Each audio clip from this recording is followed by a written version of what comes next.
You wrote an article yesterday. You were the first I saw report this, that Georgia has decided to strike back against the AJC. For those that have missed it, the AJC has done some reporting about Georgia football, painting it as almost a college football program out of control right now. I can't think of a time when I've seen an athletic program, I won't say publicly because I don't know if they intended it to be public, but your reporting made it public, do this and basically demand retractions in this manner. Yeah, it was an interesting afternoon. It's look, Georgia is scheduled to go in front of the media next week. Kirby Smart's going to have to answer a bunch of questions about off-field situations that have happened this year in regards to, reckless driving, in regards to maybe past instances in this program where he's trying to fix or make right. And they decided, you know what? We're going to try to get out ahead of this before they get to Nashville. And so Georgia gathered up, I don't know how many number of reporters, it doesn't seem like a lot, gathered up a number of reporters and brought them into a room and set them down with the AD, Kirby Smart, legal counsel, you name it. There were 4 or 5 people there representing Georgia. And to me, this was perfect timing. I was texting back and forth with a couple people last night around the conference, and look, Kirby Smart was going to get hammered next week, and what they did, they got out ahead of that. They can point back to, okay, well, I've already said this, or I have, maybe there's some kind of litigation that I can't speak about. But Kirby Smart, Josh Brooks, the AD, did their damnedest to try to change the narrative around Georgia football and put their story out there and how they want it. Look, does it go over well? Did it work? I have no idea, but I think that the fact that they brought in, the AJC as well to sit in, on this Q&A, I think speaks a lot to what Georgia's trying to do when it comes to how their program is being looked at over the last couple months. They were saying the AJC story has errors and fabrications, but I thought the big sticking point for Georgia was the headline that was out there that said the program actively supports sexual misconduct. That's where it seems like Georgia thinks they went over the line.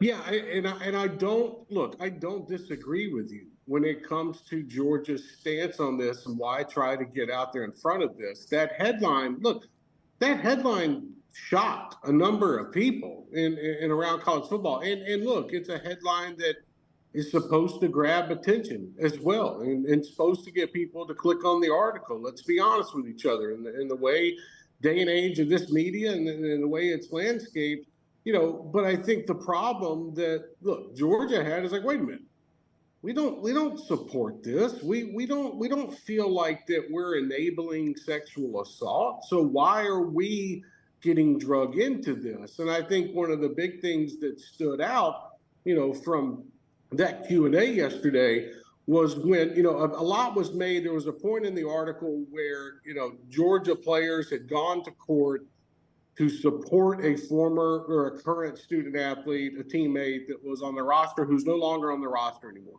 And they were sitting in the back of the courtroom and they announced who they were. They announced their positions and whatnot. Well, come to find out during yesterday's Q&A, those players were under oath. There's a reason why they stood up and they said who they were and what position they were is because the defense attorney had those guys under oath say, who they represent. So it's a tricky spot because a lot of what was put in there, it detailed a number of different instances, 2 different instances. But Georgia's case is, look, we're not out here, going to bat for these players. We're suspending them when they have to be suspended. We're kicking them off the team when they need to be kicked off the team. Like the narrative that we are in some way going back to, 2016, 2017, supporting this is something that Kirby Smart was tired of. Kirby Smart, Kirby Smart was the one that said, look, I want to get out in front. I want to talk about this. I want to talk about the narrative around our program. Let's get these guys together and let's sit down and talk about it. I don't know all of the AJC's reporting. I don't know, all their sources and whatnot. But I will say that look, Georgia and Kirby Smart We're tired of the narrative especially the last couple of weeks, because when that story came out, guys, that's a lot different than reckless driving or a guy getting a speeding ticket. You know, you go to a whole different level of going after a program when you put something like that out. And if you don't have the proof to back that up, or in Georgia's case, they feel like it was misconstrued, that they felt like there were a few lies in there in the story.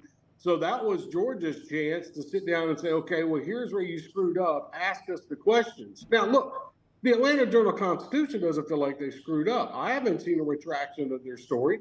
They might have demanded a retraction of the story, but I haven't seen it, and I don't feel like they will either.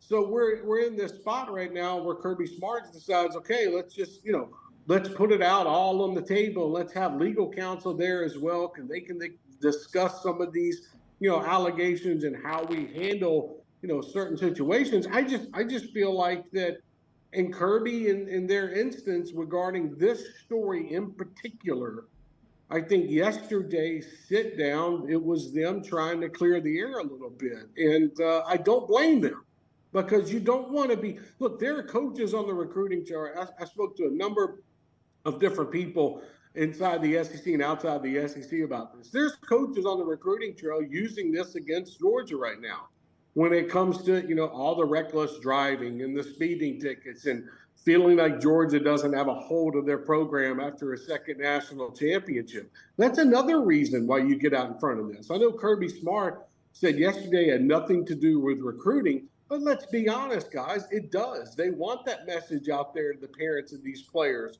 to let them know that they're not walking into some kind of ticking time bomb that somehow has just happened over the last 6 months since Georgia destroyed TCU. It's such a particular situation that makes you kind of raise your eyebrows a little bit, guys. Trey Wallace is the senior sports writer for college sports writer for Outkick and Fox, at Trey Wallace _ on Twitter. He's on the JohnstonRVCenter.com hotline. As we were talking about just a moment ago, though, as you were reconnecting with us, the timing is obvious, as you just said, because of SEC Media Days.